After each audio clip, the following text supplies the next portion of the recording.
In the narrow alleys of Dhaka, where dreams often die before they are born, lived a 25-year-old man named Rafiq Ahmed. He was just another face in the crowd, poor, jobless, and invisible. His father had died when he was 16, leaving behind a mountain of debt and a mother who cried herself to sleep. Rafiq dropped out of school, worked at a tea stall, and every evening promised himself that tomorrow would be different, but nothing ever changed.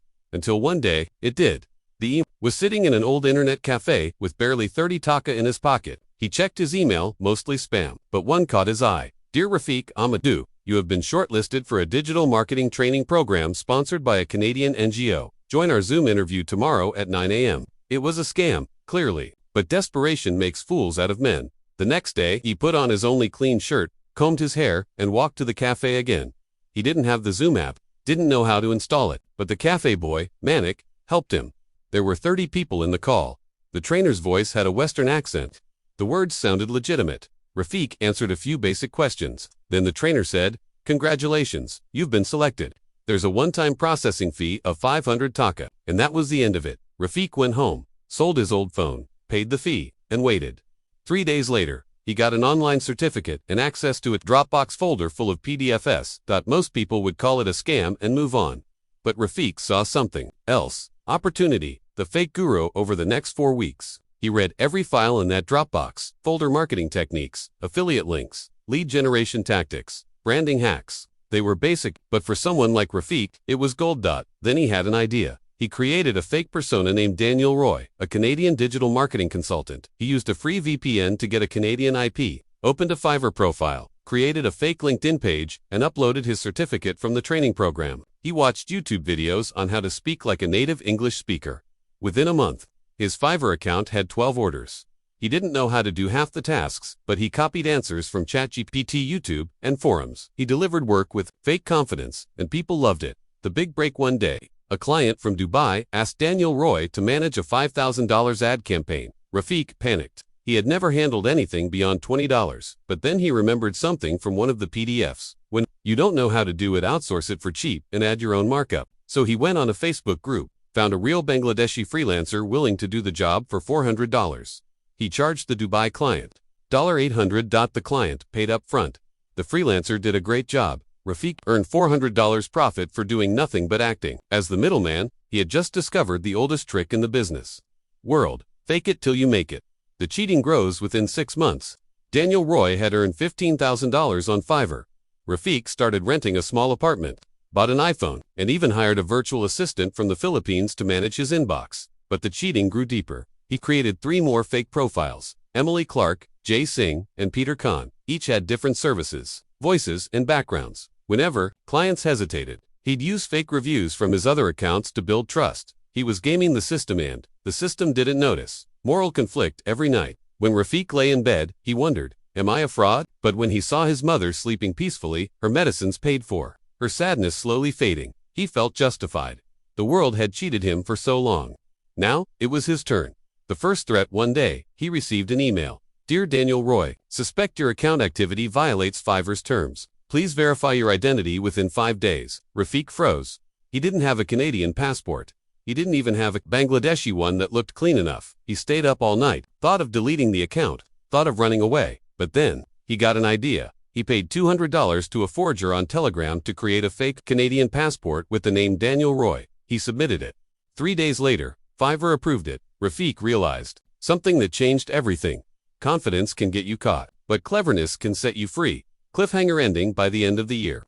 Rafiq. Now Daniel Roy had made $100,000. He opened a new bank account in Dubai through a local agent. He was now running 5 profiles across 4 platforms, but his hunger grew. He didn't want to be a 6-figure earner. He wanted to be a millionaire. And that's when he met someone online who offered him something new, a way to scale his business using AI bots and black hat SEO. It was risky, potentially illegal, but Rafiq wasn't thinking like Rafiq anymore. He was Daniel Roy, and Daniel Roy played to win. It began with a message on Telegram. You're smart, but working freelance, you'll never touch real money that way. Join our network. We automate income. No face, no name, no limits. At Darknet Lion, at first Rafiq ignored it, but curiosity got the better of him. The profile had no face, no bio, only a red lion icon. He replied, what kind of automation? The answer came within seconds. AI content bots, fake reviews, cloaking, black hat SEO. We build ghost companies, sell services we don't provide, hire people from the shadows, take 10x profit. It was exactly what Rafiq was looking for, and so began the next phase of his journey. Not just freelancing under fake names, but building a phantom empire. Chapter 2, Building Ghost Brands with Help from the Network. Rafiq launched 3 fake companies. Skyline Ads, a US-based digital marketing agency, BluePage SEO, offering guaranteed Google rankings in 30 days. Trust Brand AI, selling fake brand audits to startups in Europe. Bought domains, hired Pakistani developers to build the sites using templates. Filled them with AI-generated testimonials, using cloaking techniques. Real users saw legit portfolios, but search engines saw exactly what they needed for SEO. He spent $1,000 on Reddit ads, Instagram pages, and LinkedIn campaigns. By the end of month 1, he got over 40 leads. Most came from new startups in Europe and America, desperate, naive, and easy to convince. Chapter 3, The Empire Expands. Instead of doing the actual work, Rafiq hired cheap freelancers from Bangladesh, Philippines, and Vietnam. He'd pay them $100 to do jobs he sold for $1,000. He automated replies using GPT-based chatbots trained on marketing lingo. Each company had a CEO profile, all fake, Zoom calls with voice changers, and even office addresses. Virtual ones bought for $50 a month. From the outside, it looked real. From the inside, it was a house of cards. But the money flowed. In 6 months, Rafiq crossed $450,000. He bought a fake Dubai identity and opened an offshore LLC in the Cayman Islands with help from his Telegram contacts. He wasn't just surviving anymore, he was winning. Chapter 4, The Mask Slips. Then trouble started. One of the freelancers he hired to do an SEO job failed to deliver. The Clienta, German tech startup, lost traffic, got penalized by Google, and demanded a refund. Rafiq ignored them. The client threatened to expose him on LinkedIn. Still, he stayed silent. Until one morning, he saw this warning. Skyline Ads is a scam company run by a fake Canadian CEO. They charged us $4,000 and destroyed our rankings. We are filing a legal complaint. It went viral. Rafiq's Fiverr profile was flagged. His Upwork account got suspended. His Trustpilot reviews were attacked. His $20,000 Stripe payment was frozen. Panic set in. He tried reaching at Darknet Lion. No reply. He was alone now with hundreds of angry customers and no legal protection. Chapter 5, The Clean Exit Plan. But Rafiq wasn't stupid. He had planned for this. He triggered something he called the exit funnel. He shut down all websites, redirected traffic to a page that said, due to company restructuring, services are temporarily paused. He changed phone numbers, deleted emails, transferred all funds from Stripe to crypto wallets. Then he ghosted the internet for 3 weeks. When he returned, it was with a new identity. This time, Alejandro Cruz, a Spanish AI consultant.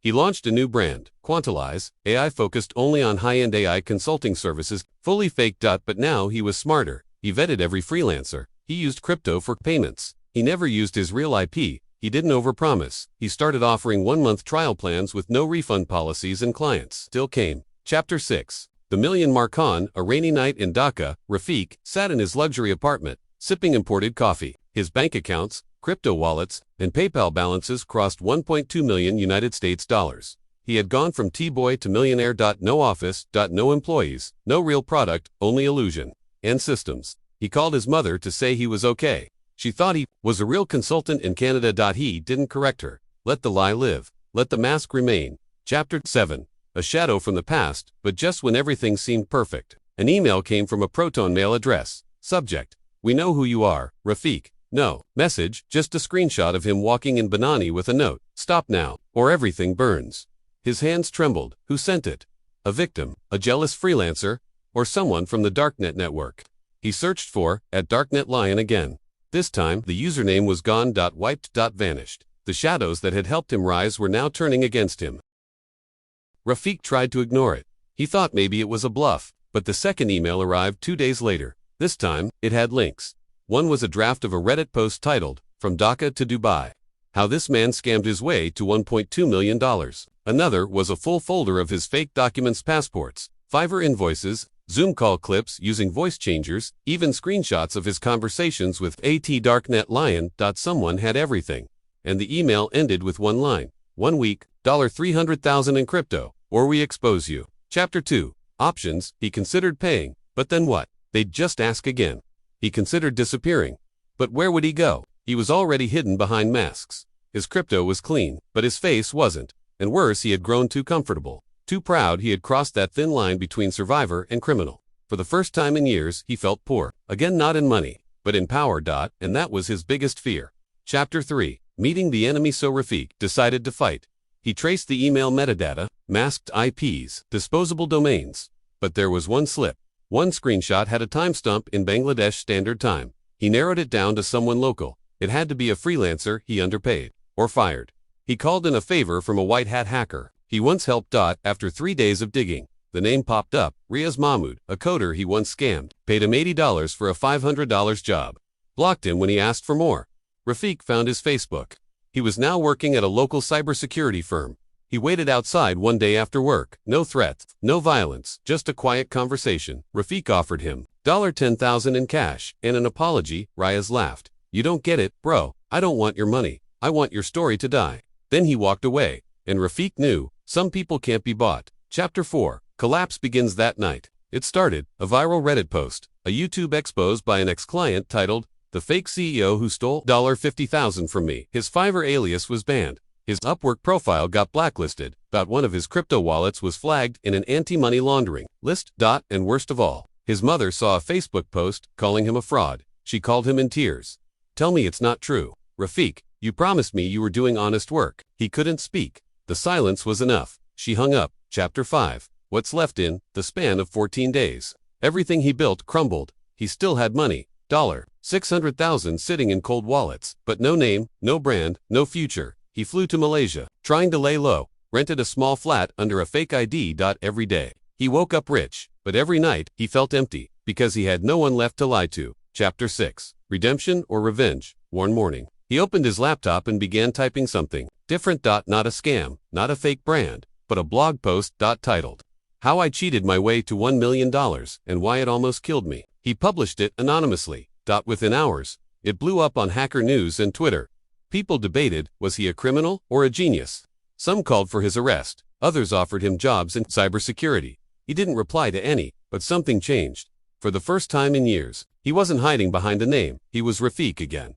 Chapter 7. Final choice. A year passed. He lived quietly in Istanbul, teaching poor kids digital skills through a local NGO under a different name, yes, but this time, with real work. One day, a recruiter from a major tech company emailed him. "We read your story. We believe people can change. We want you to lead our ethical AI division." He stared at the screen for a long time. He thought about saying yes. He thought about going back to power, back to money, back to masks. But instead, he closed the laptop and went to the rooftop. The sky was open. The city was loud, and for the first time in his life, Rafiq felt free. Final words, narration ending. You can cheat the system. You can cheat the clients. You can even cheat the world. But one day, you'll have to stop running, because the only person you can't cheat